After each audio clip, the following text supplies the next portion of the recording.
하나님 아버지의 말씀은 사무엘상 15장 22절, 23절입니다. 사무엘상 15장 22절, 23절 두 절입니다. 같이 합독하도록 하겠습니다. 네, 펼쳐진 줄 알고 같이 읽습니다. 시작. 사무엘이 이르되 여호와께서 번제와 다른 제사를 그의 목소리를 정종하는 것을 좋아하심같이 좋아하시겠나이까. 순종이 제사보다 낫고 듣는 것이 양의 기름보다 나으니 이는 거역하는 것은 점치는 죄와 같고 완고한 것은 사신 우상에게 절하는 죄와 같음이라. 왕이 여호와의 말씀을 버렸으므로 여호와께서도 왕을 버려 왕이 되지 못하게 하셨나이다 하니. 여러분, 성경에서 참 안 된 사람들을 뽑으라고 한다면 여러분 머릿속에는 여러 종류의 사람들이 떠오르실 거예요. 신약에는 누가 대표적으로 참 안 된 사람입니까? 그렇죠. 가룟 유다예요. 구약에서는요, 많이 있겠죠. 사람마다 의견이 달라지지만 오늘 읽은 사울이 아마 그 한 대표적인 예가 아닐까 생각합니다. 근데 왜 안타까우냐? 가장 가까이 있었기 때문에 안타까운 거예요. 멀리 아예 은혜 근처에도 오지 않은 사람이 은혜를 못 받은 건 안타깝긴 하지만 이렇게까지 안타깝지는 않을 거예요. 근데 이 사람들은 은혜도 받았습니다. 가룟 유다 같은 경우는 예수님 가까이 섬겼던 12 사도 중에 하나였고요. 사울은 첫 번째 왕일 뿐만이 아니라 사무엘이 기름 부은 사람입니다. 그러니까 성령의 은혜를 받아서 예언까지도 하고 놀라운 그 흔히 말하는 예언자들만이 갖는 그런 것도 경험했던 사람입니다. 그런데 나중에 안 좋으니까 왜 놓쳤을까? 왜 이렇게 좋은 기회들을 다 날렸을까? 안타깝습니다. 그에 반해서 어떤 사람은 초반은 별로 시덥지 않고 좋지 않은데 마지막이 멋있게 끝난 그런 사람들도 있습니다. 근데 오늘 이 사울을 보면서 이 사울은 왜 그렇게 됐을까? 참 좋은 장점들을 많이 가지고 있었습니다. 한번 장점들을 제가 열거해 볼게요. 사울, 성경에 나온 대로 열거하면 첫째, 잘생겼습니다. 우리 교회에서 아마 제일 잘생긴 사람 뽑으라면 김연홍 집사님이 손들 거예요. 그런데 자기가 동네에 있다가 읍에 나갔더니 자기보다 잘생긴 사람이 많아가지고 깜짝 놀랐다고 하는데, 사울은 이스라엘 전체에서 제일 잘생겼습니다. 그리고 키는요, 다른 남자들보다 머리 하나가 더 컸으니까 그 당시에 이스라엘 사람들의 키가 한 167에서 170 정도로 추정을 합니다. 추정하는 거지 만다는 거 아니에요. 그동안 그 전에 있었던 뼈나 살았던 이스라엘 사람들의 이런 DNA를 조사했을 때 아마 이 정도는 됐을 것이다. 그러면 168에서 70이라고 우리 어림잡죠. 머리 하나면은요 얼마나 클까요? 180은 됩니다. 적어도. 그래 그 당시에 남자들이 이렇게 서 있으면은 금방 저 남자는 대단히 키도 크고 멋있다. 얼굴까지 잘생겼으니까. 그런 사람이 지금 이 미국에 있다고 한다면, 우리 교회에 있다고 한다면 아마 사람들은 이렇게 다시 한번 볼 거예요. 저도 그 축에 못 들어가요. 얼굴도 그냥 보통이기도 하고 키도 보통이니까. 거기뿐만이 아니라 겸손하기까지 했습니다. 그뿐만이 아니라 그는 용기도 있던 사람입니다. 처음 왕이 돼가지고 사람도 없고 오합지졸일 때 사람을 모아서 그 오합지졸을 데리고 암몬 족속이 쳐들어왔던 요단강 동쪽에 가서 암몬 족속을 쳐부순 사람입니다. 얼마나 용기가 대단합니까? 처음에 지금 군대를 모았는데 보니까 곡괭이 들고 나타나고 삽 들고 나타나고 이런 군대를 가지고 싸움을 한다는 게 말이 되냐 말이죠. 제가 지금 얘기한 게 과장이 아닙니다. 왜 과장이 아닌 줄 아세요? 그 당시에 철기 문화를 아직도 받아들이지 않았기 때문에 사울 왕대 시대에는 제대로 된 칼을 든 군인들이 별로 없었습니다. 왜 블레셋한테 항상 당했느냐?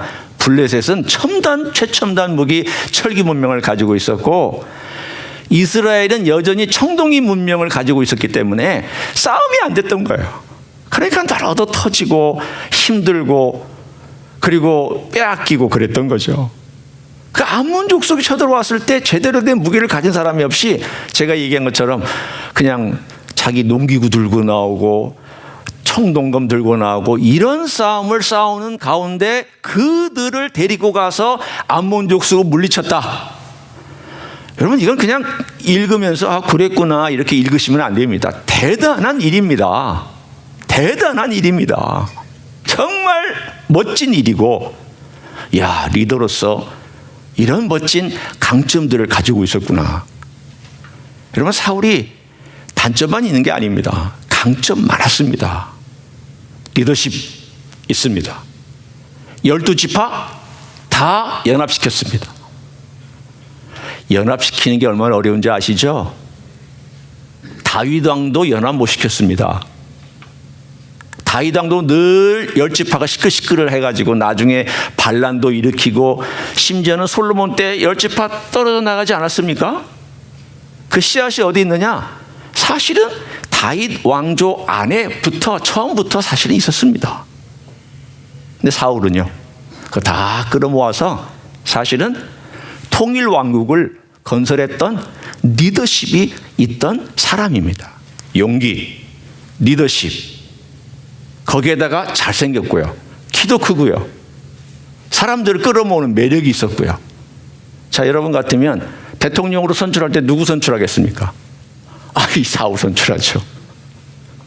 아마 과반수는 훨씬 넘어서 3분의 1도 넘어서 야, 이 사람이면 대통령감이다 라고 말하는 그 사람입니다. 그런데 왜 실패했습니까? 이 많은 강점들을 가지고도 왜 실패를 했느냐? 그것은 사실은 가장 큰 약점 때문입니다. 여러분, 강점은 제가 영어를 쓸 테니까 좀 양해하고 들으세요. 왜냐하면 이 단어가 같은 어원을 사용하고 있기 때문에 제가 쓰는 거예요.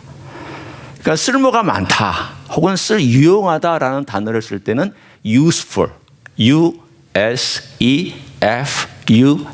이런 단어를 써요. 쓸모가 많다, 유용하다, 유능하다. 사울은 강점이 많았기 때문에 대단히 useful한 사람이었어요. 여기다 갖다 놔도 쓸모 있고 저기다 갖다 놔도 쓸모 있는 사람은 굉장히 useful하다고 그래요. 그런데 이 useful로 가득 찬 쓸모가 많은 이 쓸모가 나중에 점점점 쓸모가 없어지는 그것은 뭐 때문이냐면 약점이 다루어지지 않을 때 이것이 막혀버립니다. 그 약점이 뭐냐? 그 약점을 잘 다루면 영어로 U-S-A-B-L-E, 유저블한 사람이 돼요. 그런데 이 약점을 다루지 못하면 unusable, 쓰임받지 못하는 사람이 돼요. 단어가 조금 차이가 있죠. 하나는 useful이고 하나는 usable인데, 강점은 useful하고 연결되어 있고 단점은 usable하고 연결되어 있어요. 근데 어느 게 더 나중되면 세지냐면 강점보다 이 약점을 어떻게 다루느냐에 따라서 이 강점이 사라지기도 하고 활용 못 되기도 해요. 왜? 유저블이 결정돼야 유스풀이 힘을 발휘합니다. 쉽게 얘기하면 사용 가능하냐, 사용 불가능하냐가 결정돼야 되는데 그것은 단점과 긴밀하게 연결되어 있습니다. 자, 오늘 저는 그 얘기를 다루려고 합니다. 사울이 어떤 단점이 있었느냐? 단순히 얘기하면 겸손함이 없었습니다. 아니, 아까 목사님이 겸손하다고 얘기하지 않았습니까? 그 겸손함은 상황의 겸손함이었습니다. 사람 앞에서의 겸손함이었고, 사무엘이 아직 자기가 힘을 얻지 못할 때는 겸손했습니다. 아직 왕이 얼마 되지 전이나 왕이 되어서 아직 군대의 힘이 갖춰지지 않을 때에는 겸손했습니다. 사무엘을 의지해야만 했습니다. 그런데 점점 자기가 암몬 자손을 물리치고 나니까 사람들이 그를 추앙하기 시작했습니다. 와, 멋진 리더다. 괜찮다. 이 사람은 용기와 리더십이 있다. 그래서 사람이 모여드니까 이제는 사무엘을 별로 의지하지 않아도 되는 그런 단계로 조금씩 나아갑니다. 무슨 말이냐면 처음부터 사무엘이 교만했다는 건 아니에요. 그런데 가장 그 근본에 뭐가 없었느냐 하면 하나님을 의지하고자 하는 절대적인 마음이 부족되어 있었습니다. 그게 어디서 나타났느냐? 오늘 본문보다도 사무엘상 13장에 보면 나타납니다. 거기에서 하나님께서 명령하셨습니다. 너 가서 전쟁 치러라.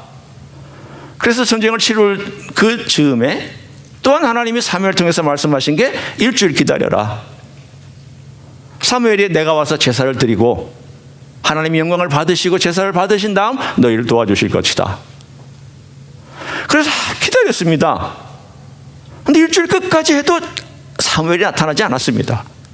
제가 짐작할 때에는 사무엘이 사울을 테스트한 것이라기보다 하나님께서 사울을 테스트하시기 위해서 사무엘을 그렇게 늦게 보내신 걸로 저는 봅니다. 그래서 늦게 왔어요. 늦게 와서 마지막 얼마 안 남고 해가 이제 지기 시작하는 즈음에 사무엘이 나타났는데 알고 봤더니 사울이 이미 제사를 드려버렸습니다. 왜 제사를 드렸냐면 상황이 악화되죠. 블레셋 군대는 쳐들어와서 거의 코앞까지 다가왔죠. 백성들은 흩어지지요. 위기의 순간에 너무 갑작스러운 그 순간에 기다리지 못하고 그냥 결정해서 왕이 절대로 하지 말아야 될 일을 해버리고 말았습니다. 왕이 하지 말아야 될 일이 뭐냐? 제사 드리는 걸 하지 말아야 됐습니다. 그 당시 제사는 오로지 제사장만 드리도록 하는 것이 백성도 알고 있고 왕도 알고 있고 다 아는 것이었습니다. 그러면 사울이 몰라서 제사 드린 거 아닙니다. 알면서도 드렸습니다. 왜? 백성들의 마음을 모으려고. 다급하니까.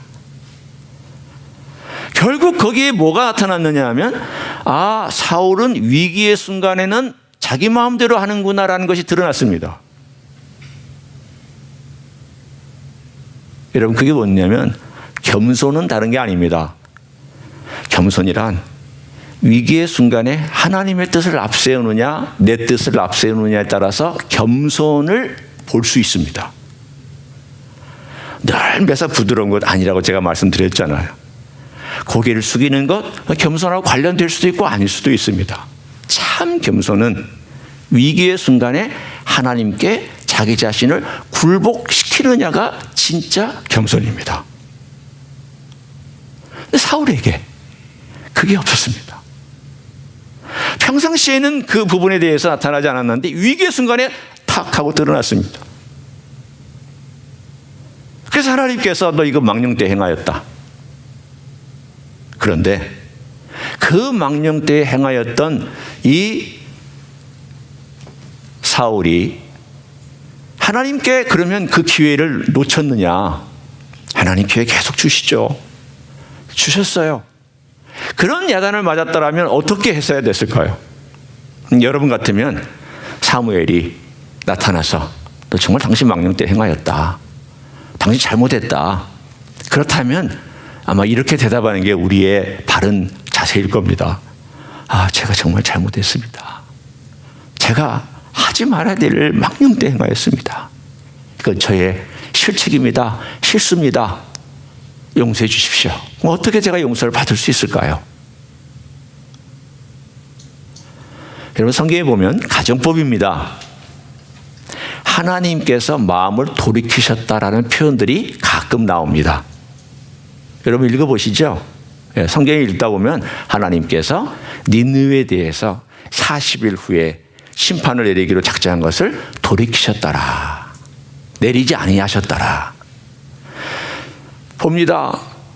다윗에 대해서 하나님께서 다윗이 행한 죄는 범죄고 살인죄이기 때문에 돌에 맞아서 사형당해야 마땅한 죄입니다. 그런데 하나님께서 나단을 보내서 그걸 지적했더니 다윗이 어떻게 했습니까? 속에서부터 끓어오르는 탄식과 아픔을 가지고 하나님께 회개하고 고백을 했습니다. 그래서 하나님께서 용서해 주셨고 그 사이에서 난 자식은 죽이셨습니다. 그러니까 하나님이 대가를 지불하게 한 것도 있고 나중에 대가를 지불하게 한 것도 있지만 왕 위에서 패하지는 않으셨습니다. 왜냐하면 그가 회개했기 때문입니다. 그런데 사울에게서는 그게 보이지를 않습니다. 사울의 약점이 뭐였느냐? 교만함입니다. 겸손함이 없는 것입니다. 그럼 그가 얼마만큼 교만했느냐? 다른 교만함이 아닙니다. 뭐 거만하고 남들을 내려다보고 한 그런 교만이나 그런 거만함이 아니라 결정적인 순간마다 하나님을 의지하지 아니하고 자기가 하나님이 된 것입니다. 그 문제를 해결할 여러 기회들을 가졌는데 그때마다 변명하고 피해갑니다. 백성들이 원해서 그랬습니다. 제사 드리려고 그랬습니다. 다 그때마다 변명하고 피해갑니다. 자기가 뭘 잘못하고 있는지를 모르고 피해가는 사람이 사울이었습니다. 여러분, 이게 그 사람의 강점들을 다 죽여버렸습니다. usable, 쓰일 수 있는 가능성이 있는 그 길을 자기의 단점이 꽉 틀어 막으니까 useful은 아무 의미가 없습니다. 그렇게 유능하고 강점이 많은 사람이라 할지라도 그 단점을 다루지 못한 그것 때문에 그 사람은 결국은 우리가 생각할 때 그렇게 되지 말았어도 되는데 그렇게 안 살았어도 되는데 왜 그렇게 됐을까? 참 안타깝게 된 케이스 사울입니다. 자, 여러분, 이제 오늘 이것을 가지고 우리가 어떻게 적용을 해야 할까를 생각해 보기를 원합니다. 단점 없는 사람 없습니다. 저 또한 단점 많은 사람입니다. 우리 모두 단점들이 있습니다. 어떤 거는 뭐 작은 단점이 있고요. 어떤 거는 큰 단점이 있습니다. 문제는 이 단점들이 나타났을 때 이걸 의식하고 아는 게 중요합니다.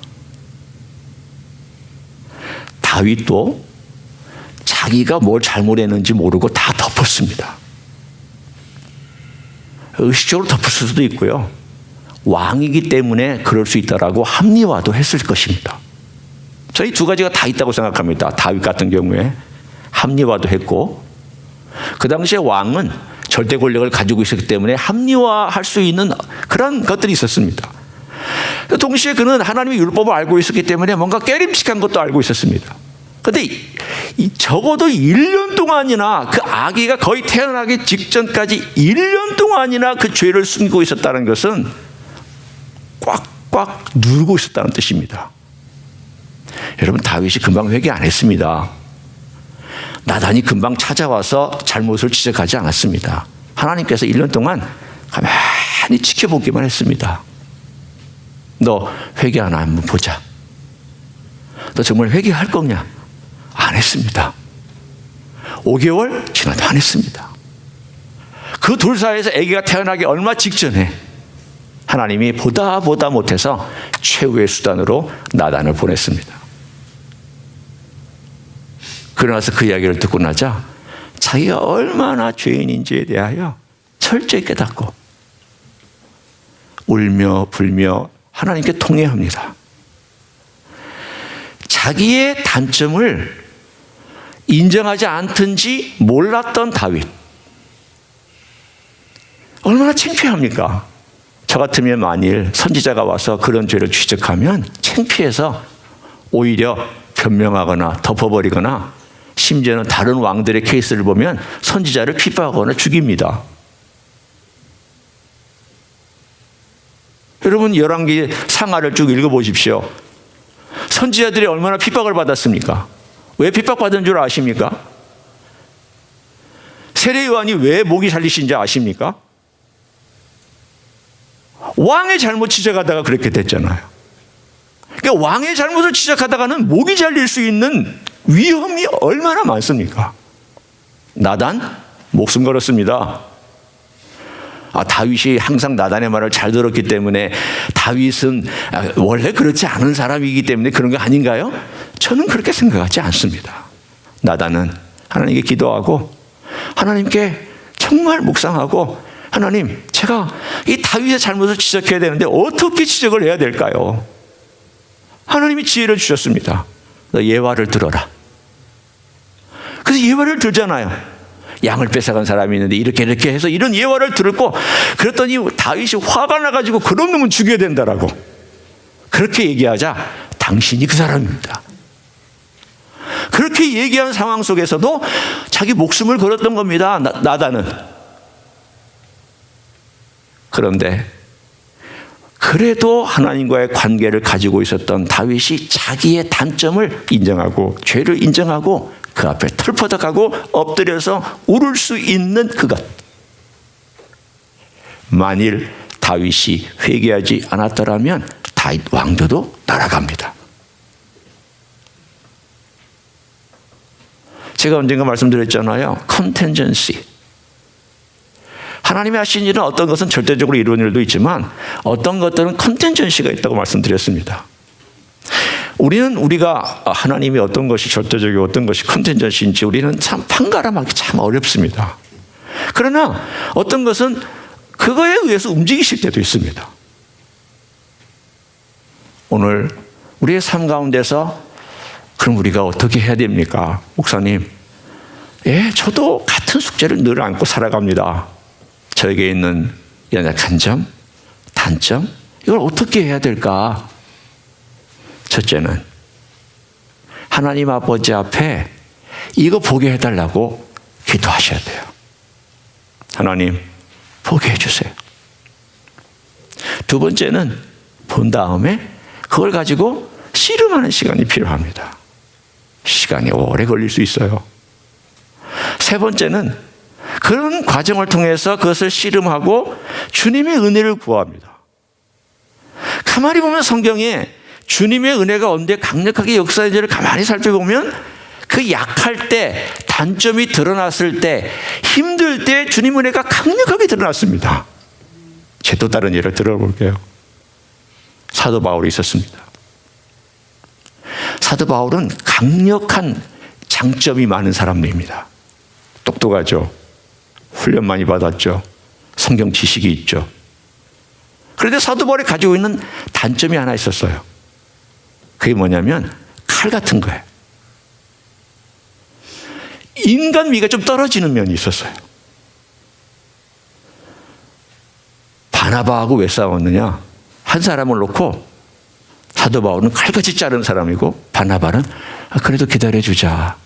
약하지 않냐? 우리가 좀 기다려주고 그래야 되지 않냐? 사도 바울은 NO! 안 됩니다. 하나님의 나라의 일에 저급하지 않은 사람입니다. 그랬던 사람이에요. 그랬던 사람이 과정 속에서 어려움을 많이 겪습니다. 제가 두 가지를 말씀드리고 싶어요. 하나, 목회의 어려움과 전도의 어려움을 많이 겪었습니다. 그를 제일 힘들게 한 교회가 고린도 교회였습니다. 고린도 교회는 아마 이 지구상에 있는 교회들의 문제의 집합소라고 해도 과언이 아닙니다. 다 있었습니다. 은사의 문제, 윤리와 도덕의 문제, 등등등등, 재판의 문제, 소송 문제, 온갖 문제가 다 있었습니다. 문제의 집합소인 이 교회를 개척해 놨는데, 이 진행되는 이야기를 가만히 듣고 있으면 이건 세상보다 못한 거예요. 사도 바울이 지금 다른 데 가 있는데. 자, 여러분 한번 생각해 보십시오. 교회가 세상보다 못하면 어떡합니까? 자기들끼리 싸우지를 않나? 자기가 똑똑하다고 얘기를 하지 않나? 또는 사도 바울이 무슨 사도냐라고 사도 바울을 공격하지를 않나? 온갖 문제가 여러분 고린도전서 읽으면 다 나오잖아요. 고린도후서에도 나오잖아요. 그러니까 사도 바울이 한번 여러분 입장으로 사도 바울이라면 어떤 생각이 들까요? 자괴감이 들 거예요. 자괴감이. 내가 그렇게 열심을 가지고 그렇게 그렇게 에너지를 들이고 다른 데는 한 1, 2주일이 있어서 교회가 생기고 내가 그래서 몇 년을 에너지를 쏟았는데 어떻게 이런 교회가 그럴 수 있느냐, 이 자괴감이 생겼을 거예요. 이 자괴감이 생겨가지고 어떻게 한 줄 아십니까? 안 되겠다. 내가 가서 당장 해결을 해야지. 그래가지고 해결하려고 가는데 하나님이 딱 막으셨어요. 못 가게 하셨어요. 왜냐하면 그때 사도 바울이 갔더라면 분노 가운데 일을 그르칠 것 같았습니다. 화가 났기 때문에. 하나님 막으셨어요. 못 갔어요. 그래서 그의 마음 가운데 슬피 울면서 편지를 보냈어요. 그 편지는 성경에 나와 있지 않아요. 고린도전서와 고린도후서 사이에 쓴 편지가 하나 있는 것은 이 글을 읽으면 나와요. 고린도후서에 읽으면 나와요. 그냥 무슨 편지 하나를 썼던 거예요. 그래서 성경학자들은 그것을 뭐라고 이름을 붙였냐면 슬픔의 편지라고 붙였어요. 얼마나 슬펐을까. 그 마음의 격정과 마음의 아픔과 마음의 그 슬픔을 가지고 막 적었어요. 여러분, 그런데 그 편지를 쓰는 동안 하나님께서 어떻게 역사하신 줄 아십니까? 그 마음을 위로해 주셨을 뿐만이 아니라 사도 바울을 겸손하게 만들어 주셨어요. 고린도서를 읽어보면 사도 바울이 자기 고백이 나와요. 나 아무것도 아니다. 나는 내 생명은 내 생명이 아니고 주님의 생명이 이 질그릇에 담겨 있는 것이다. 자기 자신을 질그릇에 비유해요. 나 같은 질그릇. 나같이 깨지기 쉽고 상처받기 쉽고 나같이 자존심 가지고 살아가고 나처럼 이렇게 살아가는 그 인생에 그 생명의 원인은 나 아니다. 나 아니다. 주님이시다. 이걸 고린도후서에서 고백을 해요. 왜 고백할 수 있는 줄 아세요? 사도 바울이 저절로 깨달았다고요? 아닙니다. 고통과 슬픔과 약점을 그가 이 과정 속에서 발견하고 하나님께 이 약점을 맡기기 시작하면서 그는 하나님의 은혜를 체험했던 거예요. 그 과정 속에 나타난 게 자기 약한 병도 고백해요. 고린도 교회에 뭐라고 고백했습니까? 내가 이 육체에 가시가 있었다. 사탄의 가시가 있었다. 여러분, 이게 왜 용감한 고백인지 제가 설명합니다.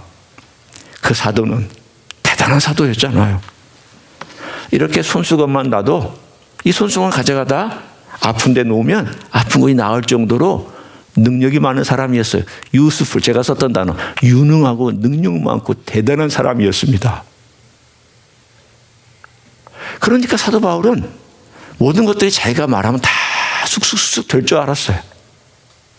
안 되는 가장 큰 고통을 어디서 겪었느냐? 고린도 교회에서 겪었어요.